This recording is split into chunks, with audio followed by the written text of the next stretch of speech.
taken the bark off the back of it to give me a cleaner surface to help marking out. Just taken the outer rough bark. I've left the cambium, and that will probably pop off on its own.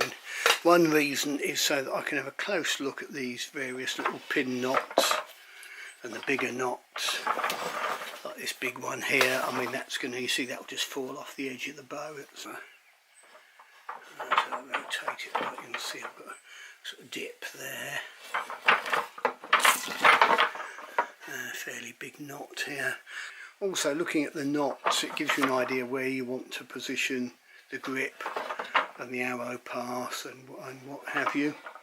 Oh, I should mention, having roughed off a lot of timber, the bow, the stave may actually move, which is why another reason for roughing it down by degrees and drawing a fresh string line down the middle, you know, checking the shape it's going to be. It's a big mistake to try and lay a bow out right at the beginning when you've got a massive stave and cut it straight out to dimensions, because as you remove wood, it removes some of the tension that's built up inside the wood, and it may well shift.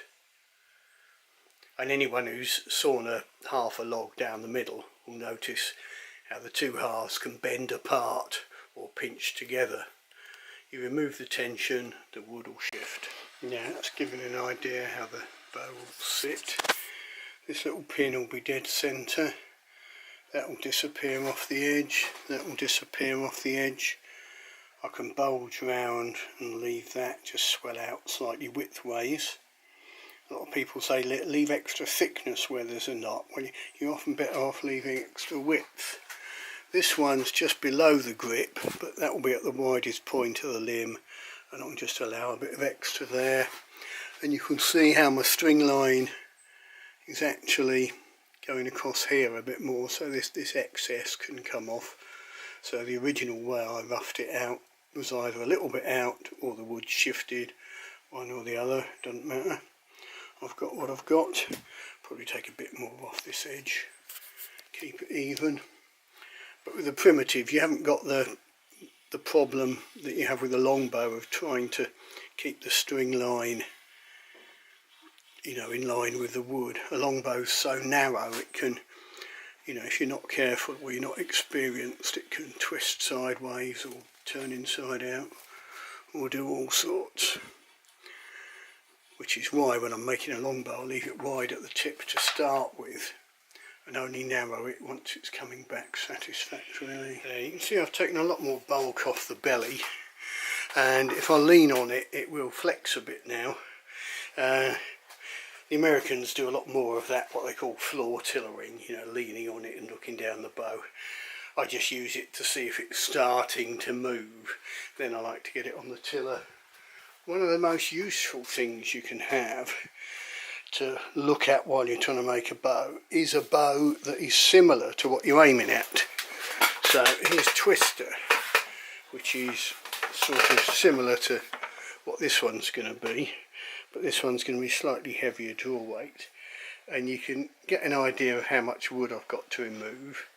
The other thing you'll notice is there's very little heartwood showing. So you can see I've got a lot of heartwood to take off, and this one's going to be, oh, it's virtually the same as Twister, maybe an inch longer. That's a cat. The other thing that's obvious is I haven't taken down the grip at all. There's lots of bulk there remaining. It also shows how Yew colours down nicely. Oh, here's a nice illustration. Look, you've got some drying checks here from what was the centre of the log on Twister, and they don't really... What are you on about? What's the matter with you? Eh? Puss?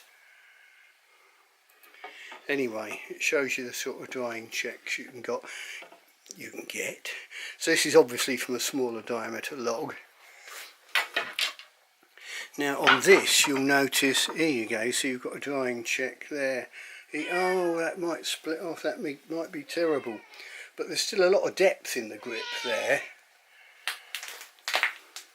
You want to go out the front? Well, you have to wait a minute, won't you? The other thing is, of course, I haven't narrowed the grip yet. So when I narrow the grip, some of that splitting may well disappear. In worst case, I could split off a whole chunk off here and then glue it back on. But I don't think that will be necessary. So I think I'm probably going to get it on the tiller soon, just to see how it's moving. But it's pretty obvious I've got a lot of thickness to come off yet. I've also started taking down the sapwood in some areas, and you'll get some people doubtless shrieking, oh, you mustn't violate growth rings, you've got to do this, that and the other. But basically that's hogwash with yew. As long as you respect it, you can see all the growth rings in a straight line. Oh, I'm cutting through a couple there, but I've had bows where I've stepped through sort of 8 growth rings because the sapwood suddenly became thick or the heartwood suddenly dipped. Don't believe everything you hear or read until you've actually done it yourself, which is what I do. I try to avoid saying what I've heard or what I've read. I just try and show what I've done and what the end results are. Should I go and let that cat out the front now, do you think? I've marked out my hand position and I'm just going to rough out a little bit of wood either side of the grip. I'm not going to completely shape it because where it finally ends up will depend on the string line and other things, but it will just make it a bit less bulky, and it'll also help me see if that crack's disappearing or not. Right, you'll notice how I've removed on the scrap side of the line. I haven't taken off even as much as I said I was going to. You also notice the asymmetry of the grip, so my thumb will locate there under this rise, and it gives you a little sight window on the left where the arrow pass will be. It'll all be shaped a lot more than that in the final grip. But the nice thing is I can see that crack seems to have disappeared. I think it was that side. Oh no, there it is. It was there. But you can see in here there's no sign of it. So it's just sort of this corner, but a lot of that will get blended in and rounded off. So it's not a worry. I think, you know, it'd be easy when you look at a log early on to say, oh, there's a knot here, there's a crack there, that will never make a bow, and discard it and never try. The point is, it's better to try and fail and you'll learn something than just to say, no, I've got to wait for the perfect bit of wood. Before I get it on the tiller, I can now see how much excess bulk I've got here, so I can remove quite a bit of that, which will give me a longer working limb. So I can take this down significantly. Right, you can see I've been taking some off this lower face of the grip. You know, there's so much bulk there, it's ridiculous. And cutting into the fade a bit. You know, I'm still nowhere near where it's going to be, but one of the points of it is to see what happens to this crack, and you can see it's rapidly disappearing. So what could have been, it would have made some people roll their eyes and throw their hands up in horror. I don't think it's going to be a problem at all, because the limb's going to be down to about there. So you can see I've got a lot of, you know, and the grip will be that thick. I've got a lot of material to remove. It's going to end up as a nice characterful bow, I think. You know, this area will need a bit of care and attention, but potentially that's going to be the pretty bit. Overall, there's a tiny bit of deflects on that end, but the overall effect of the bow is pretty straight. Right, this is literally first time on the tiller. I don't expect it will flex much at all because it's ridiculously thick compared with Twister, which is a 45 pound bow. But I just like to see it early, see if it's you know, flexing similarly both sides, see if there's any problem areas.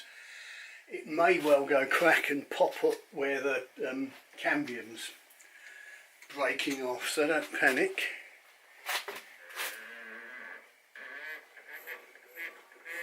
So you see there's £50. Hit here a few creaks. Yeah, so it's not really doing anything yet. But right limb's flexing a little bit more maybe. I've moved my magic ring over to that side, it just helps balance it on the tiller a bit. I've taken a good old go with the draw knife along the belly both sides. Let's see what difference that makes, because one of the hardest things making bows is learning how much wood you have to remove to achieve a desired aim. There you see, that's certainly moving a bit more. Well, there's lovely creaking noises, that's the cambium popping off, but now you can see it's definitely flexing, yeah? So that's just the way I work. I like to get a feel early on for how it's moving, get an idea of how much I've got to take off. Obviously it's nowhere near braced or anything, but I can now start looking at, you know, thick areas, thin areas. I've already found a couple of bits. Actually, it's a shame it's that way on the tiller because you don't see the lovely waggle. But you'll see that later. I found a couple of areas where it was starting to tear and dig in, the draw knife. So you can see I've used a rasp there. And there was another one somewhere. But it sort of make your mistakes early. I mean, they're not mistakes, but you're learning where you need to go carefully. I've got a lot of thickness of sapwood here still, that will come down. See, that's looking nice there, fairly slim, bit fat there, but it's beginning to move. I can start looking at subtleties a bit more, wondering how I'm going to deal with various areas. Yeah, good progress.